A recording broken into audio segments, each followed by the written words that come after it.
I grew up, I went through the second grade in San Antonio, and then my grandmother, who was raising me, and I took a train and came out to Hollywood, California, where my mother was, uh, so that we could be with her. She and my dad had divorced. And so I grew up a block north of Hollywood Boulevard, but really a million miles from Hollywood, you know.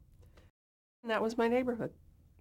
My grandmother and I were on what they call relief at the time, the WPA and all of that. So we didn't have a lot of money, but what we did do with anything that might have been spared, we would take that money and go to see 8 movies a week.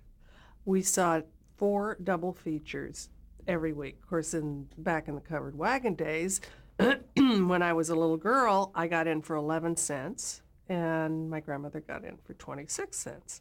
So that was when and also we'd get there before the prices would go up. So we'd always go before 1 o'clock in the afternoon on a weekend, or 6 o'clock in the evening during the week. Otherwise, the prices would go up, and we'd have to wait.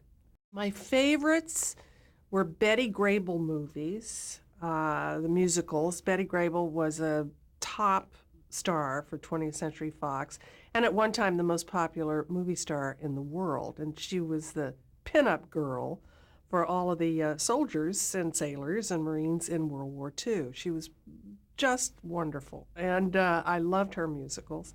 I loved the MGM music, mostly musicals. And then there was James Stewart, who was my favorite actor growing up because he reminded me of my dad. And the neat thing is that years later, I got to know Jimmy Stewart and his wife very well. They were very good friends. And Betty Grable was a guest on my television show, which blew my mind, to have my idol to be a guest on our show.